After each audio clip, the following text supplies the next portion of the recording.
Hello everyone, स्वागत है आपका फर्स्ट थर्मोडायनेमिक की क्लास में। लास्ट क्लास में मैंने क्या बताया था? इंटरनल एनर्जी की फॉर्म में क्या बताया था? फर्स्ट थर्मोडायनेमिक इक्वेशन बताया था। उसी के साथ अल्फा बीटा की फॉर्म भी बताई थी कि इस फॉर्म में ऐसा हो सकता है। साथ ही साथ मैंने जून 2018 का क्वेश्चन भी डिस्कस किया था कि नहीं किया था? आज हम थर्मोडायनेमिक्स फर्स्ट थर्मोडायनेमिक इक्वेशन से कितने डिफरेंट टाइप ऑफ क्वेश्चन बन सकते हैं वो सारे क्वेश्चन आज मैं डिस्कस करने वाला हूं। तो सबसे पहले तो यही बताओ कि फर्स्ट थर्मोडायनेमिक इक्वेशन क्या होती है? Del you by del we at constant temperature equal to, कैसे याद रखने के लिए बोला था? TP TP T del P by del T at constant volume और माइनस के कितना आ जाता है? पी। ये है हमारी फर्स्ट थर्मोडायनेमिक इक्वेशन। अब देखो यहां से क्वेश्चन कैसे बनते हैं। फर्स्ट क्वेश्चन नंबर 1, मुझे बताओ कि इसकी डायमेंशन क्या आएगी, बताओ। पहला question number 2, PV is equal to RT equation के लिए first thermodynamic equation del you by del we at constant temperature क्या होगा? क्वेश्चन नंबर थर्ड हो गया कि वैन डर वाल गैस के लिए फर्स्ट थर्मोडायनेमिक इक्वेशन क्या होगी? Question number 4, reduce van der वाल गैस के लिए V माइनस के B equal to R T thermodynamic equation क्या होगी? और लास्ट क्वेश्चन नंबर 5 कि what is the relation between first thermodynamic equation and compressibility factor, कि del you by del we at constant temperature versus कि compressibility factor Z में, इन दोनों में क्या रिलेशन है। ये सारे क्वेश्चन ऐसे हैं जो आपके प्रीवियस ईयर में रिपीट हो चुके हैं। हर एक क्वेश्चन आ चुका है इनसे, इससे भी लेके इससे लेके और तो और तुमसे ये भी पूछा था कि चेंज इन इंटरनल एनर्जी कैसे निकालोगे, तो चलिए वन बाय वन एक एक क्वेश्चन को मैं डिस्कस करता चलता हूं। पहला क्वेश्चन, डायमेंशन की बात करते हैं कि डायमेंशन क्या होगी। देखो टेम्परेचर से टेम्परेचर कट जाएगा तो डायमेंशन क्या आ जाएगी? प्रेशर। और तुमने लास्ट क्वेश्चन में अगर ध्यान दिया हो तो उसमें जो वैल्यू आ रही थी वो किलो बार में आ रही थी, तो किलो बार किसमें? प्रेशर की यूनिट है। तो इसकी जो डायमेंशन होगी, डायमेंशन हमारी क्या होगी? प्रेशर होगी। क्या होगी? डायमेंशन प्रेशर होगी। एग्जैक्टली। अब सेकंड क्वेश्चन नंबर 2 कि PV is equal to R T के लिए del you by del V क्या होगा? क्वेश्चन नंबर 2, तो कुछ नहीं करना, PV is equal to R T करो, क्या वैल्यू निकालनी है? Del P by del T निकालनी है। तो del P by del T at constant volume निकालोगे तो तुम्हारा आर टी बाई वी होता है। अब इसके साथ जब तुम डिफरेंशिएट करोगे तो तुम्हारी वैल्यू क्या आ जाएगी? आर बाई वी आ जाएगी कि नहीं आ जाएगी? अब कुछ नहीं करना, उस इक्वेशन में पुट कर दो, del you by del we at constant temperature equal to क्या हो जाएगा? टी आर अपॉन में वी माइनस के क्या है? पी। और देखो ध्यान से, आर टी बाई वी क्या होता है? प्रेशर। तो इस वैल्यू की जगह में मैं क्या लिख सकता हूं? पी माइनस के पी इक्वल टू क्या हो गई? 0।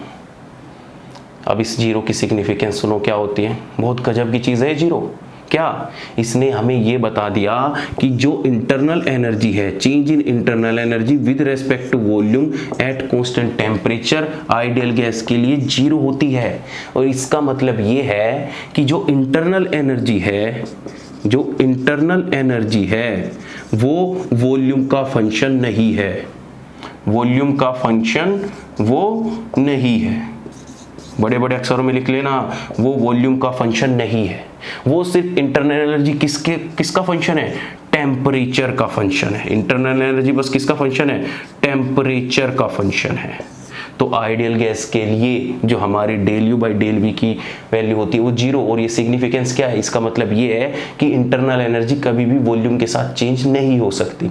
जैसे अगर मैं तुमसे क्वेश्चन बोल दूं कि क्वेश्चन देखो, ये जैसे ये है कि एक सिस्टम है इस तरीके का, और मैं बोलता हूं कि इसका वॉल्यूम V1 है और मैंने इस गैस को एक्सपेंड करके V2 वॉल्यूम तक पहुंचा दिया, और तुमसे पूछने लगो कि what is the change in internal energy.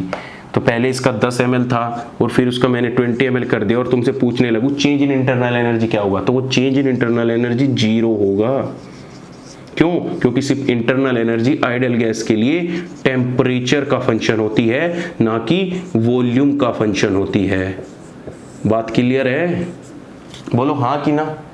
ऐसे ही अगर दूसरा पूछ लूं कि internal energy del you by del P at constant temperature equal to क्या होगा, वो भी जीरो होगा। क्यों? क्योंकि इंटरनल एनर्जी आइडियल गैस के लिए सिर्फ टेम्परेचर का फंक्शन होती है, ना ही प्रेशर का होती, ना ही वॉल्यूम का होती। तो ये दोनों की दोनों चीजें क्या हो जाती है, जीरो। और इन्हीं से C U set B H U में डी यू में हर जगह क्वेश्चन आ रखा है इसी रिलेशन से, हर जगह इनफिनिट गेट हर किसी में क्वेश्चन इन्हीं पोर्शन से रिपीट होते रहते हैं। सब कुछ चीज तुम्हारे सामने होती है, लेकिन पता नहीं तुम कहाँ सोते रहते हो। बात क्लियर है? चलिए अब तीसरी बात कर लेते हैं। तीसरी बात क्या करते हैं, क्वेश्चन नंबर 2 हो गया ना, फर्स्ट हो गया, सेकंड हो गया, थर्ड क्वेश्चन देखते हैं। थर्ड क्वेश्चन क्या कहता है?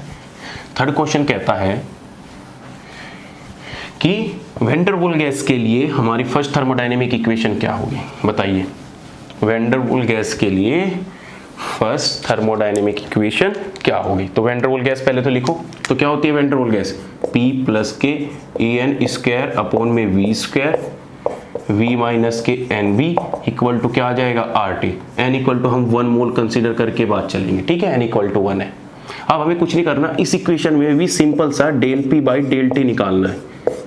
कर दोगे? कैसे करोगे? तो सारी चीजों को हमें उधर ले जाना पड़ेगा, RT अपॉन में V माइनस के NB, N इक्वल टू तो हमने 1 मान ही लिया, तो V माइनस के B ले लो, और ये सारी की सारी चीजें कहाँ चली जाएगी, इधर नेगेटिव में, AN स्क्वायर अपॉन में V स्क्वायर। हमें क्या निकालना है, del P by del T at constant volume. तो जब हम इसका निकालेंगे तो ये ओवरऑल फैक्टर तो जीरो हो जाएगा, और हमारा क्या आ जाएगा, R अपॉन में V माइनस के B, ठीक है, ये वैल्यू आ गई। अब इस वैल्यू को इस इक्वेशन में पुट कर दो।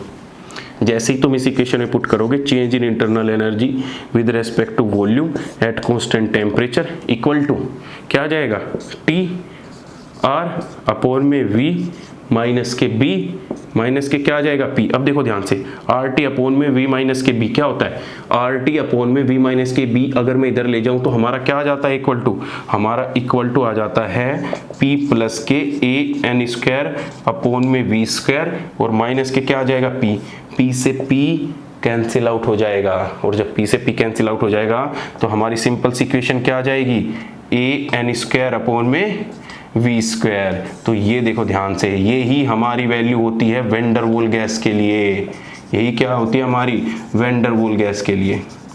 और देखो अगर तुम्हारा ध्यान जा रहा हो इस चीज पे, क्या ध्यान जा रहा हो, अगर AN स्क्वायर V स्क्वायर तुम पहले से तुमने गैसेस स्टेट पढ़ रखी होगी, तो गैसेस स्टेट में हम इसी को क्या बोलते हैं, इंटरनल प्रेशर।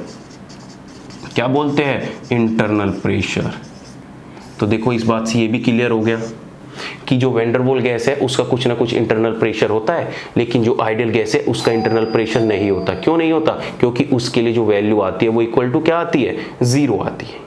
देखा था ना अभी आइडियल गैस के लिए del you by del we at constant temperature, देखा था ना कितना आता है, जीरो आता है। लेकिन वैन डर वाल्स गैस के लिए कुछ ना कुछ इंटरनल प्रेशर आता है, और इसी इंटरनल प्रेशर को हम अब इस del you by del V को हम किससे रिप्रेजेंट कर देते हैं, पाई टी से रिप्रेजेंट कर देते हैं। इसे पाई टी क्या है, इसको ही हम क्या बोलते हैं, इंटरनल प्रेशर। अगर मैं सिंपल सी एक लैंग्वेज में लिखना चाहूँ तो मैं क्या लिख सकता हूँ, ध्यान रखना, ये सारे एक्सप्रेशन किसी न किसी क्वेश्चन में आ चुके हैं और भी आगे आ सकते हैं, तो इन पर ध्यान देना बहुत जरूरी है। क्या देना जरूरी है, देखो क्या क्या लिख रहा हूँ आइडियल और वैन डर वाल्स गैस में। इस वैल्यू को हम क्या बोल देते हैं, इंटरनल प्रेशर। तो हम पाई टी की वैल्यू देखें आइडियल गैस के लिए, आइडियल गैस के लिए इक्वल टू क्या होती है, जीरो होते हैं। वो भी ऑब्वियस सी बात है, जीरो होने का मतलब ये है कि ideal gas can not be liquefy, can not be liquefy. क्यों? क्योंकि उसके बीच में कोई भी इंटरनल प्रेशर नहीं है, कोई भी एटम के बीच में इंटरेक्शन नहीं है, इसलिए ये सारी की सारी क्या होती है, जीरो होती है आइडियल गैस में। चाहे तुम कुछ भी कर लो, आइडियल गैस लिक्विफाई नहीं हो सकती, आइडियली बोल रहे हैं, ठीक है। दूसरा देखो, अगर हम वैन डर वाल्स गैस की बात करें, वैन डर वाल्स गैस की बात करें तो वैन डर वाल्स गैस में जो हमारा पाई टी होता है, या इक्वल टू हम क्या बोलते हैं, del you by del we at constant temperature equal to क्या आ जाता है, AN स्क्वायर अपॉन में V स्क्वायर। अब इसके लिए इंटरनल प्रेशर है कुछ ना कुछ। अब देखो तुम बोल सकते हो कि जो वैन डर वाल्स गैस है, कि जो वैन डर वाल्स गैस है उसके लिए जो इंटरनल एनर्जी है इज फंक्शन ऑफ वॉल्यूम।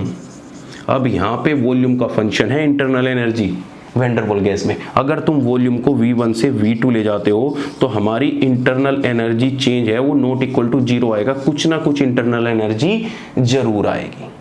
आएगी कि नहीं आएगी? चलिए तो एक क्वेश्चन और ऐड कर लीजिए कि change in internal energy van der Waals gas के लिए हम क्या निकालते हैं। तो नेक्स्ट क्वेश्चन क्या हो जाएगा कि चेंज इन इंटरनल एनर्जी। तो हमारा देखो कितने क्वेश्चन निपट गए, ये क्वेश्चन हो गया, ये क्वेश्चन हो गया, ये क्वेश्चन हो गया, और इसी क्वेश्चन में हम क्या निकालने वाले हैं, चेंज इन इंटरनल एनर्जी कैसे निकालेंगे। चलिए तो अब देखो तुम्हें ध्यान रखना है expression del you by del v van der Waals gas के लिए कितना आ गया, an स्क्वायर अपॉन में v स्क्वायर। अब देखो इसके लिए अगर मुझे चेंज निकालना हो इंटरनल एनर्जी में कि वैन डर वाल्स गैस में कितनी इंटरनल एनर्जी चेंज होगी, तो उसके लिए कुछ नहीं करना, सिंपल सा देखो क्या देखना है कि तुम्हें पता है कि del you by del we at constant temperature उसके लिए आता है an स्क्वायर अपॉन में v स्क्वायर। अब देखो अगर मैं यहाँ से टेम्परेचर हटा दूंगा तो हमारा ये क्या हो जाएगा, d u by d v equal to क्या हो जाएगा, an स्क्वायर अपॉन में क्या हो जाएगा, v स्क्वायर। अगर इस वैल्यू को मैं इधर ले जाऊं तो मैं क्या कर सकता हूं, d u equal to an square d v by v square कर सकता हूं।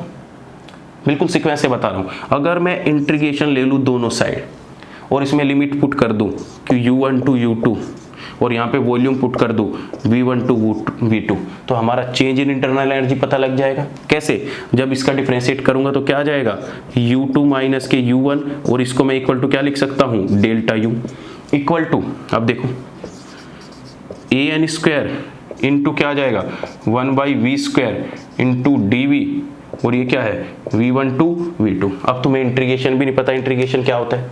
चलिए तो कुछ नहीं करना, जब कभी भी तुम्हें कोई इंटीग्रेशन दे रखा हो, x की वैल्यू n दे रखी हो और dx हो, तो कुछ नहीं करना होता, x लिख के n प्लस के 1 अपॉन में n प्लस के 1, ये हमारा फॉर्मूला होता है। अब देखो इसमें इंटीग्रेशन करना है 1 बाई वी स्क्वायर का, तो 1 बाई वी स्क्वायर को मैं क्या लिख सकता हूँ, v की पावर माइनस के 2 इंटू डी वी लिख सकता हूँ। भाई इसका इंटीग्रेशन करने के लिए लिख सकता हूँ ना, तो इसके लिए मुझे क्या करना पड़ेगा, तो कुछ नहीं करना, v की पावर माइनस के 2 प्लस के 1 करो, माइनस के 2 प्लस के 1 करो, तो इधर क्या आ जाएगा माइनस के, तो अगर मैं इसको लिखना चाहूँ तो माइनस के क्या आ जाएगा, 1 बाई वी आ जाएगा कि नहीं आ जाएगा। तो सिंपल सी बात है। तो जब मैंने इसका डिफरेंस इंटीग्रेशन किया तो इंटीग्रेशन करने के बाद मुझे क्या मिला, change in internal energy an square minus के 1 बाई वी, और v1 से कहाँ जा रहा है, v2 पे। तो जब मैं इसमें लिमिट पुट करूंगा तो upper limit minus lower limit, तो हमारा क्या आ जाएगा, an स्क्वायर अपॉन में 1 माइनस के v2 प्लस के 1 बाई v1। तो अगर मैं इसको और पुट करूँ, del u equal to an square 1 upon में v1 माइनस के 1 बाई v2। जी हाँ, यही हमारा एक्सप्रेशन होता है चेंज इन इंटरनल एनर्जी का। ये देखो रेड मार्क से दिखा देता हूँ, यही हमारा वैन डर वाल्स गैस के लिए रिलेशन निकल के आता है। अब तुम्हें कोई भी वैन डर वाल्स गैस दे रखी हो और उसका v1 से v2 तक का रिलेशन पूछा हो तो तुम इजीली निकाल दोगे, बोलो हाँ कि ना, निकाल दोगे। तो यही हमारा रिलेशन होता है वैन डर वाल्स गैस के लिए। तो ये चेंज इन इंटरनल एनर्जी पूछा गया, ये भी एग्जाम में, गेट के एग्जाम में ये पूछा था। DOBH में कोई से में ऐसा क्वेश्चन आ रखा है, कहीं भी पूछ लेते हैं, न्यूमेरिकल फॉर्म में पूछ ले, किसी फॉर्म में पूछ ले, बस तुम्हें तैयार रहना है। ठीक है, तो कितने क्वेश्चन निपट गए, फर्स्ट सेकंड थर्ड और वैन डर वाल्स गैस का। अब ये क्वेश्चन नंबर 4 और क्वेश्चन नंबर 5 नेक्स्ट क्लास में डिस्कस करेंगे। ठीक है, तो चलिए नेक्स्ट क्लास में मिलेंगे, इन दोनों क्वेश्चनों को डिस्कस करेंगे और साथ के साथ अपना कंसेप्ट रिवाइज करते रहिए। कोई डाउट होगा तो कमेंट सेक्शन में बता दीजिएगा, मैं तुम्हें उसके साथ नेक्स्ट क्लास में एक्सप्लेन कर दूंगा। ठीक है, चलिए तो नेक्स्ट क्लास में मिलते हैं। वीडियो को लाइक कीजिए, कमेंट कीजिए और शेयर कीजिए जितना से ज़्यादा कर सकते हो, क्योंकि और बच्चों को भी इसका फायदा होना चाहिए। जिन्होंने लगता है ना थर्मोडायनेमिक्स हार्ड है, थर्मोडायनेमिक्स तो बड़ी ईजी है। ग्रेजुएट वाले बच्चे पढ़ते पढ़ते पागल हो जाते हैं थर्मोडायनेमिक्स, उनको चीज़ें याद नहीं रहती। मैं कहता हूँ उन्हें कुछ चीज़ें याद ही नहीं करनी, याद करने की है इसमें कुछ, बताओ, सब कुछ तुम्हारे सामने है, सिंपल सी चीज़ है, बस एक बार समझ में आ जाए फिर तो तुम खुद ही बन जाओगे रेल। ठीक है, चलिए तो नेक्स्ट क्लास में मिलते हैं। Thank you so much.